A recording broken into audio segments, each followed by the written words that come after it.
Okay, we are live. So, good morning, good afternoon, good evening, wherever you are. Welcome back to the L1X AMA. Okay, so I think in this AMA, we'll keep things pretty simple. We'll focus on the community questions, and then after we wrap up, we'll get back to the Swap Direct. So, Leono, tell me what's happening. You're working on the Swap Direct with the team and the Swap Yeah, stacks.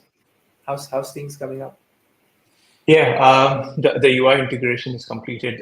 Even the backend actually, they're doing a few tests, focusing more on the fees that the users are paying. Uh, Mostly trying to compare it with the existing swap that we have. Of course, it's low compared to other platforms, but we are still trying to keep it low, as you have mentioned, like keeping it under $1. So they're doing a few tests. They are doing a bit of analysis over there, and hopefully, a demonstration can be shared soon. Yeah, yeah. And again, I'm excited because um, not only the swap widget, right? The APIs that are going out will allow other projects, to build. And an interesting thing, I was speaking to another layer one today, um, and it, I think the demand is coming from the application sites where the applications are telling the layer ones that we want, to build on your platform with something that is integrated into your SDK that allows us to go multi-chain. So I think, having these kind of APIs available for cross-chain swaps, through a smart contract level integrated into the SDK of layer ones or infrastructure projects will be very helpful. So this will be the first APIs that we make available for the swaps. So we are very excited for that. All right. I think without any further delay, let's get into the questions straight away. All right. The first one is by G. Heaven. Okay. So after the full code is released, what does the L1X team expect or hope to happen? All right. So just to let you all know that we shared the complete code, the code for the complete code with Hashlock, and they had given us a cost estimate which we have accepted, and now they are auditing the code. So at this particular stage, the core is being audited by Hashlock for L1X. That includes the VM again, that includes the consensus, the state management, block proposers, algorithm, the P2P, all those things. Now, once the code is open sourced, I think there are two, important advantages that we will have. The first one, I think, is the trust, right? Because a lot of people still believe, where is the code really secure? Is the code, bulletproof in terms of things that can go wrong? So once the code is open source, that means that the audit has been done. We have made changes according to the audit.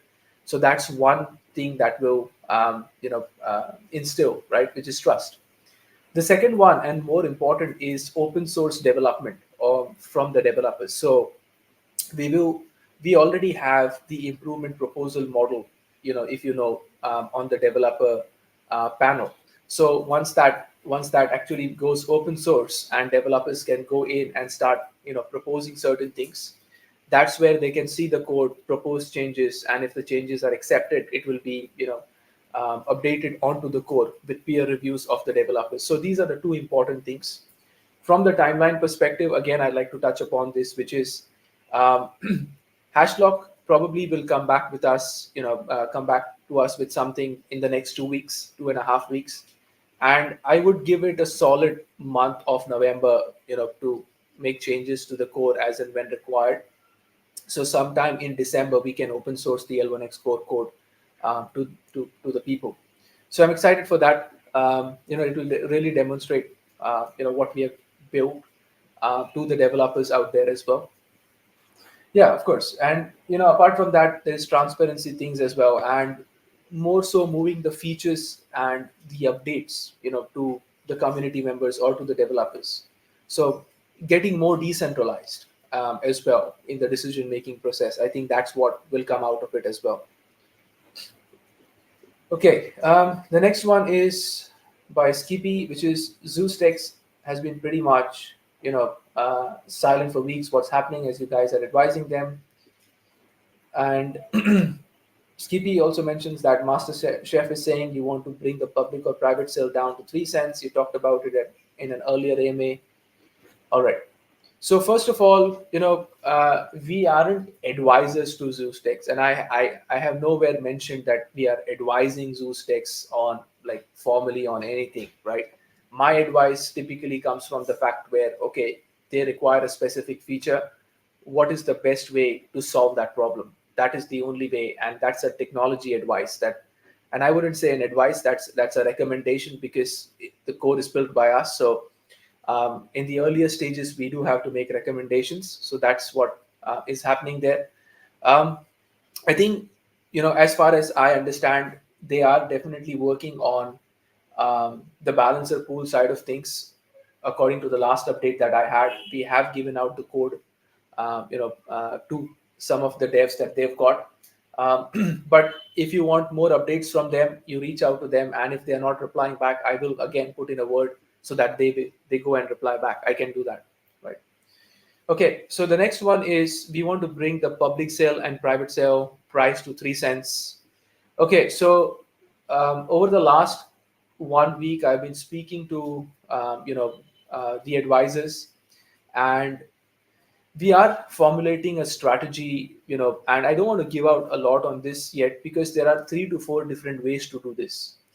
But what I would say is that in the next 2 weeks, we will have something that we can come out with in terms of okay, an option to the community members so that you guys can give us your opinion on it as well.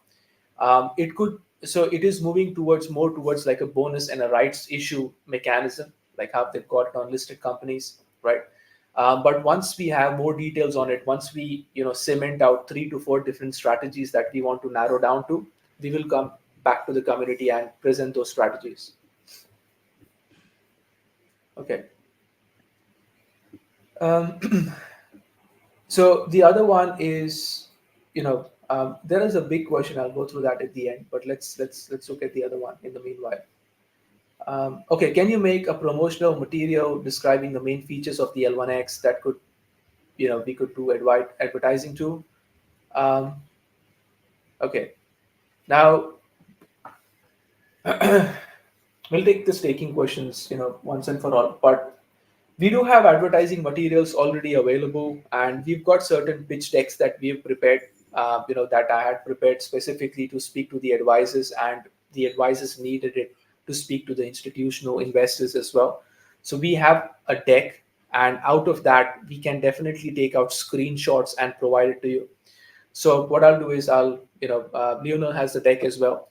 So we'll sit and we'll take a few screenshots of what we think you can use as a marketing thing. But apart from that, the team is currently working on swap comparison videos. So going from any network to Solana, and the fees and the time it takes. So we are preparing video-based marketing materials at this stage. So, and that makes more sense as well because swaps is what we want to push. We have started adding liquidity to Ethereum and Solana, and also Binance, on the swap. So if you go now, you can swap a higher amount. So the liquidity has also been added over there. So we'll create these videos and we'll share it with the community members. I'll share it from my Twitter, right? But if you're looking for like a specific um, marketing material that you want to share with a specific group that you know about, please let us know, right? In a video format, we are more than happy to manufacture that for you. Okay. The next one is Leonel. That's for you. Yeah. When will we get a buy one get one free NFTs? Yes. So just a good update on that. We have completed the functionality. There was like the last check is remaining is just having a look at the data because few of the users who have raised tickets before were already assigned. So we don't want to double give out more over there. So to give you a good deadline, I would say by before 20th of October, the feature should be out and you should be able to go and claim your NFT. right? There won't be any opportunities missed over there. So because the L1X app NFT revenue will be uh, like whatever fees will be generated from the swap will be given out later. So anything between that period will be all distributed in a lump sum. So Okay. the next question I have is from Too Crispy. So it's will we see Pancake and Uniswap in the next 6 months? So so right now we are focusing on the direct swap, and that will be a gateway for other platforms to integrate with L1X app and basically with the L1X infrastructure, and make use of the liquidity, and it's going to be very simple to integrate, right? Yeah, yeah, and again, just to add on that, right? I Yeah. mean, uh, so at this particular stage, as what Lionel mentioned, but also to add on that, at this stage, we are focusing on the tokens that trade 80% of the times, which is the native and the stables, right? And once we have other tokens like the project tokens that also come up, and that does not have like a very specific liquidity base, that's when we will start integrating with Uniswap and SushiSwap as well from the project perspective. But again, from L1X perspective as well, at this stage, we are meaning to push the swaps. And I think once the traction goes up, from the swap perspective, I think that's when we will look at the strategy at taking L1X and positioning it on the other dexes as well. But right now it's the utility thing. We don't want to waver over here. So at this particular stage, we're just focusing on that. Perfect. Thanks, Kevin. Furthermore to that, there's one more question by Too Crispy. So it's more about the investment coins on the wallet dashboard. So the wallet dashboard, it's very specific. Like the data sanitization, it's very specific to your investment amount. We do not add any of the bonuses or any of the other rewards that you have received. So any those kind of rewards, if you want to have a look, you can always go to the wallet to the distributor on your wallet profiler, and you can have a look. There is one more question that you have raised. I did not pretty much get it. I would request you to create a Word document and attach screenshots, and we'll review it, and if it's required, we'll publish it as well. Kevin, the next question is for you. Thanks. Yep. So the next one is, when can we stake on our nodes? Yep. So we are currently working on the staking on the nodes. So it is taking a little bit more time than expected. I would probably say that a comfortable timeline for us is around 15th of November. So around 15th of November, up to then, we will release this feature, and it's going to be a very important update, right? It's a very big upgrade that has to go to the core, because after that, the ability to select the block proposers, the block proposer selection algorithm, and even sequencing the selection of these depend on such upgrades. So we are currently working on it, and it's not that the development takes a lot of time, it's the testing of it that takes a lot of time as well. So comfortably around 15th of November. Before that, we are planning to release it out, and there will also be updates on the node portal, so that if users want to go in and stake onto any nodes, because as a node hosting provider, you will be able to configure your commission as well, the minimum stake amount. The slashing fee, of course, is the slashing mechanisms are native to the protocol, but these type of contracts, they are pretty complex, on how they have to work together with the system level code. So once definitely that we build this and we test this sometime next month before the 15th, we are planning to release this to the people. Okay, the next one is, when will X Wallet have the same level of functionality and integration as the MetaMask wallet currently have? Okay, So X Wallet currently, so if you're talking about the integration from the website perspective, where you can actually take your your MetaMask and use it, we currently have the X Wallet library that is open sourced from a very long time that you can use to integrate onto your website. Shuffle app use the same library, so we do have all the methods that you require. For example, connecting accounts, selecting accounts, signing and sending a message that's done. So these information or libraries are already available. Just on that, right? So the other update that we are working on the X wallet is the ability to swap inside the X wallet directly. So you wouldn't have to go to l1xapp.com or any other providers for that matter. You can just swap directly from X wallet. So that's an update we are planning to do, and that will again be using direct swap. So just generate the wallet address and send it through your X wallet, or go to your MetaMask and send it however you want to do it. But that's the next update that we are looking for on the X wallet. Okay.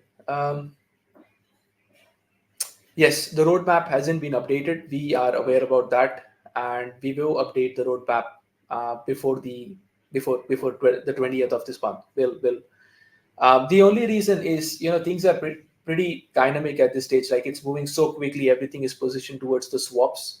But we do have an internal roadmap that we use for the development team and the ops team. We will make that available, or we'll update the Notion file. But before the next AMA, we'll have something updated for you, which we can also use, to show you what's upcoming, right? Okay. I think I've answered the question about OnChain before. A list of official partnerships. Yes, I think I will have to, add Mike to that. But I mean, we have signed a few NDAs over the last 1 week, and there are two, main NDAs. One is with an institutional investors. So they are looking at, they're working with us and the advisor on what's the next strategy, right? On the rights issue, or even the bonus coins that we are going to give out to the community members. And then other one is a project which is a layer one chain. I can't name the layer one chain, but we have we are signing an NDA with them so that they can integrate Xtalk infrastructure natively within the protocol. Okay, so can we get some new mods, need some fresh blood that have a spark in them? I understand you like the unquestioned loyalty of the mods you have now, but some new mods that don't judge old investors. Yes, of course.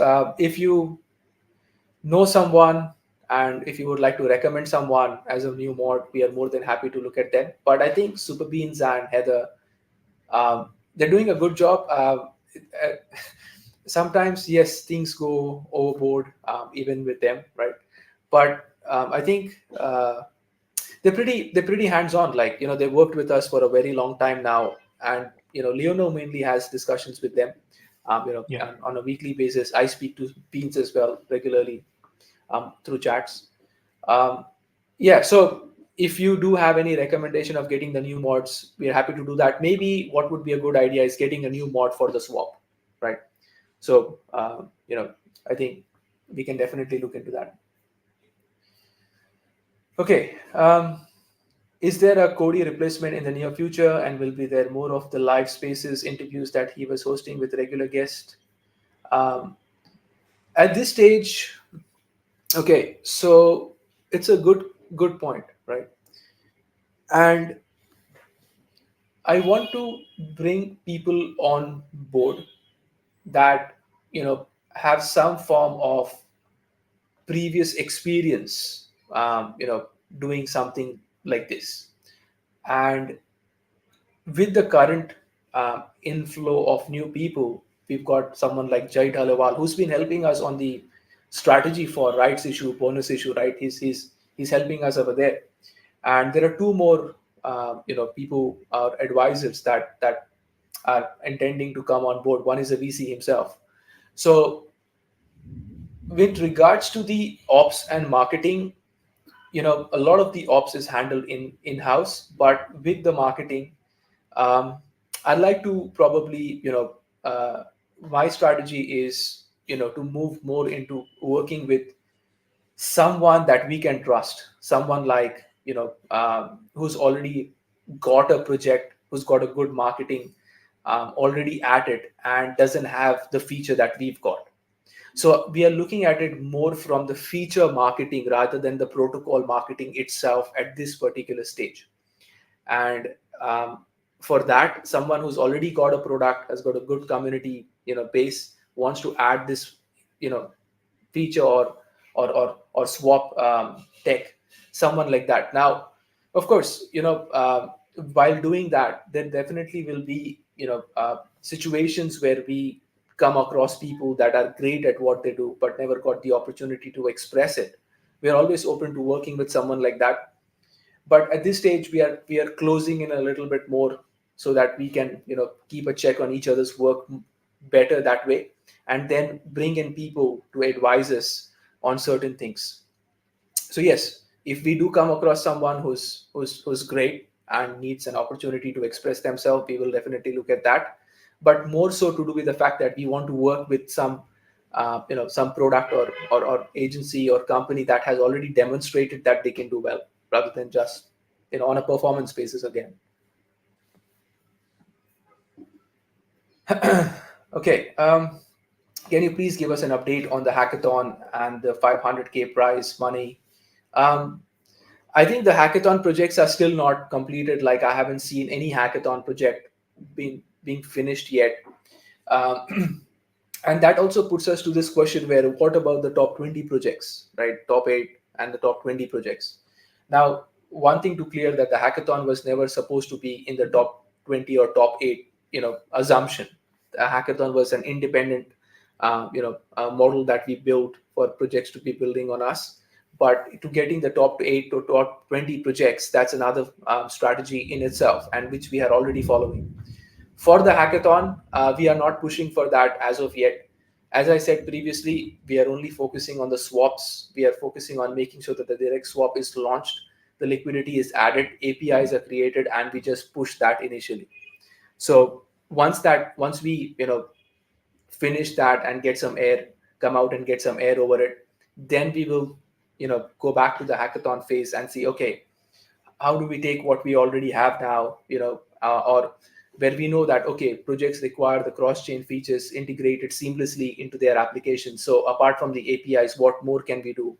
That we can invite developers, right, to build their own fork of, let's say, multi-chain Uniswap or multi-chain something else. So that's the time we will focus on the hackathon. But this stage, we are only focusing on the swaps. We just want to push that right now. Why do different versions of USDT exist on L1X? Doesn't it cause fragmentation of a single asset and confuse users?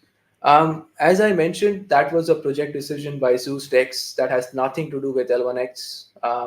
L1X did not issue those coins out. Those coins are minted, by the DEX. L1X doesn't control those coins.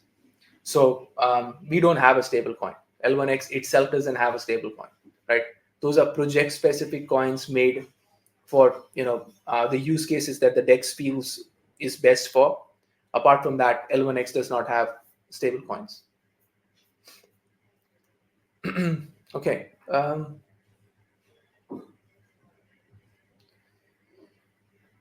It's a long one, and let's take this one by one. It's by Too Crispy.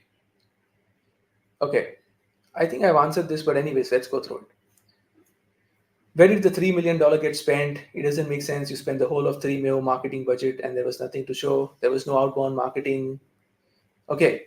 I think,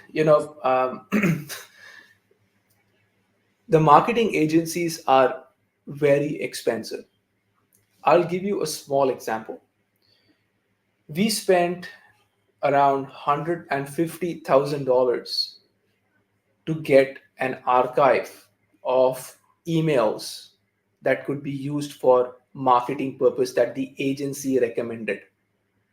Now, as I mentioned previously, right, the team thought that that would have been a good idea to do, because we were trying to raise for the public sale, and the $3 million, not only three, more than $3 million has been spent, right, on the marketing. Now, when you take those numbers, you also have to account for the numbers of the people that were working, who were on full time, paid, in fiat currency, right? So when you add those numbers up, it does go to more than $3 million.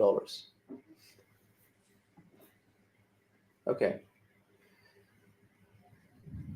Yeah. So okay. Now, with regards to the next question, it's more to do with, okay, why did you spend all of that at once? Why wasn't it budgeted? It was budgeted with the consideration that we would do a little bit better in public sale, right? So that was what the money was being spent upon, knowing that, okay, we would raise more money into the public sale, but that didn't actually eventuate, right? And I've said this before as well. Like previously, we had fewer people in private sale working in the company than in public sale, but in public sale we raised less than what we actually spent. So yeah. Okay, so I can understand that some would have gone on the influencers you hired to get people to invest into the pre-sale and public sale, but looking at who was hired, this wouldn't have cost more than 100K max. The influencers, the KOLs were definitely a part of the marketing budget, but more to do with the agencies, right? The spend over there, like for example on Twitter, even on various marketing, like the press releases. So if you just go to the press releases in that 2023 year, there's quite a lot of press releases that has actually gone out as well. So if you take all those numbers and multiply it by the amount of months that have passed, you'll see, um, you know, even if you take 200 grand a month, 300 grand a month, and just multiply it by the numbers, you'll get it's more than $3 million. But at certain time, they were spending, around $1 million on marketing, right, a month, and that was a very bad strategy, right, by the operations and the marketing team. That was a very bad strategy. But again, I am accountable for that. I take complete responsibility. So that's why the new money being injected, into the foundation, as I mentioned, is only going towards the swaps infrastructure, where we know that $1 spent results in some dollar returned back, which can be used to go and buy back the coins on the market. So it is measurable in that perspective. Um, okay, so the next one is, can you publish the marketing companies used as promised in the last AMA, along with the plan of action that the team would have been following, along with the budget set aside, so we can try to understand? Yeah, definitely. So look, I think um, the audit process is still undergoing for the financial reports. Once the audit is completed, right, sometime this month, we will release, before the end of this month, we will release you a summary of the spend. So whatever was spent, so you can see, okay, on development, there was like minimal amount spent on dev, but more amount on marketing and ops, right? So you'll be able to see that in the report as well. So we're happy to release that. The other question is by Too Crispy itself. Mike mentioned that he, along with Matthew, spent hours and hours on the phone with the marketing companies, but at the time, L1X had a marketing team, so why were they not liaising with the team instead? Um, One of the, I think, drawbacks that we had was very few people in the marketing team actually had experience in Web3 before.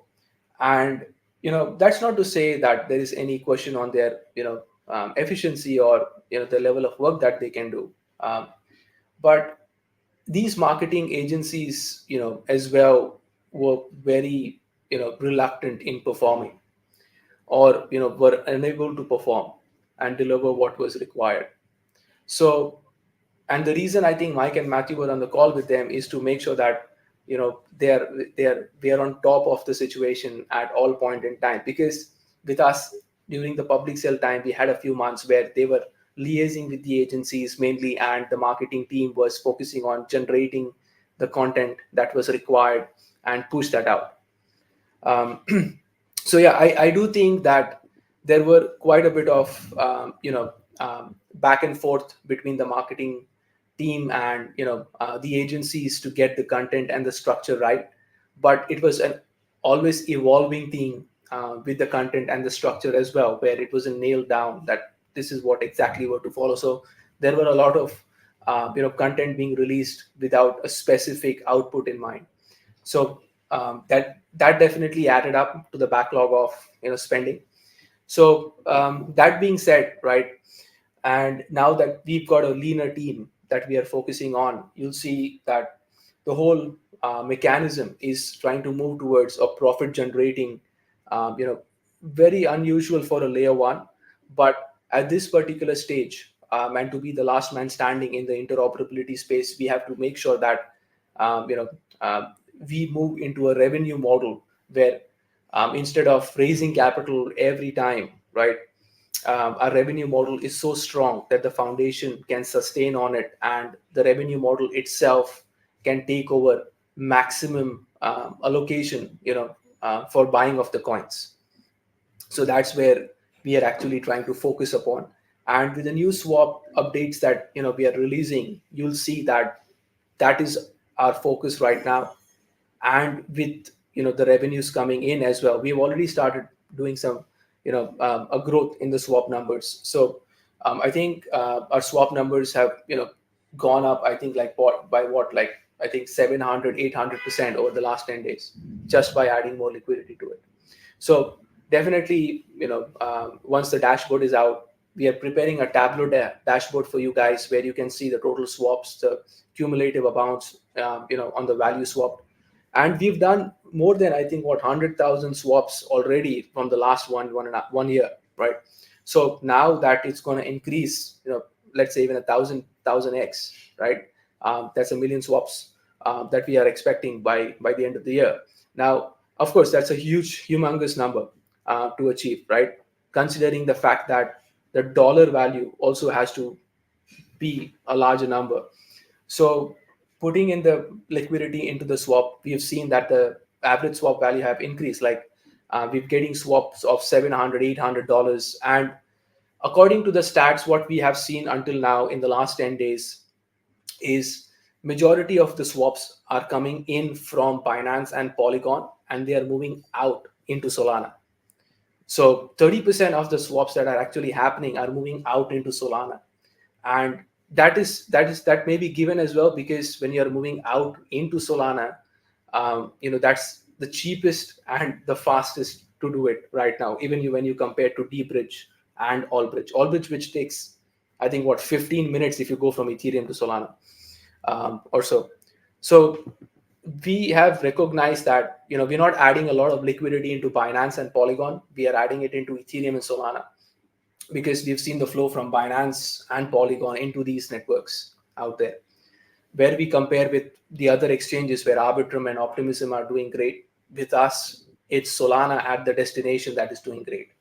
So once the Bitcoin integration also comes out, it will be very interesting to see where, what's the flow between Bitcoin, Ethereum, and Solana and Binance, between these four networks. How does that flow, right? And with the updated swap infrastructure, it's going to make it more secure for us to integrate Bitcoin, because you don't need to connect your wallet, between two different networks and do the swaps. And it's easier for us to complete the swap faster and cheaper in the same place. Yeah, I think those are all the questions I've got. Do you see any questions in the comments? No, I think most of them are covered. Just yeah, most of them are covered. There's only one with the NFT tier, but I'll get in touch with them later. Dr. Pak? Yeah. Yeah. Yes. So, yeah, I think with the next update that we are focusing on, our internal demonstration day for the direct swap is tomorrow, and we are expecting to give you some numbers on the fees as well. So as soon as I do it tomorrow, and if I have some numbers, I'll tweet about it. But before the 26th of this month is where we want to actually release the beta 1, right, the beta version of the direct swap with the updated swap widget to the community members. And I've seen that the swap numbers have started going up, so that's a good thing, right? The cumulative numbers are actually you know higher now, much higher, 700-800% higher compared to the last month. So yeah, thanks for using the swaps, I would say. And if you just refer the l1xapp.com, just create a referral link and please refer back the l1xapp.com to anyone out there. Collect your commission on the swap fees, right? That will be very helpful. So I think as we are positioning ourselves into moving into swaps and pushing that out with added liquidity, moving into a revenue model, but in the meanwhile, onboarding projects, working with projects to integrate Xtalk and L1X hasn't stopped. That is also being pushed.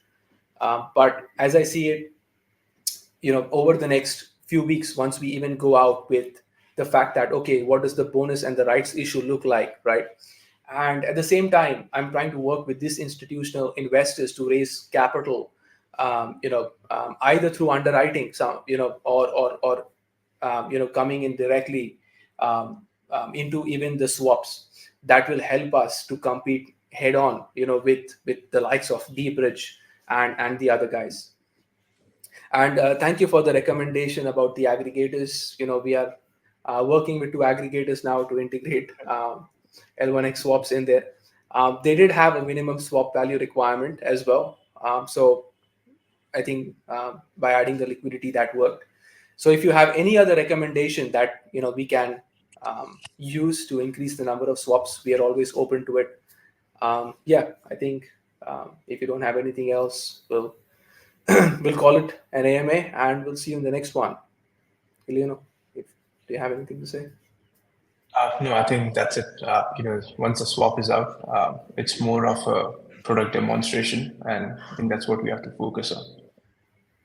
That will actually get in the that will actually get in the revenue as well, and working of the product is a proof that it's a protocol that functions well. Yeah, bridgeless swaps, right? And we've been like adding all these small quirks on like the hack stats while you're swapping and stuff, right? And live comparison of the swap fees. Like the whole branding is moving towards like showing like how dangerous the bridges are versus the bridgeless swaps.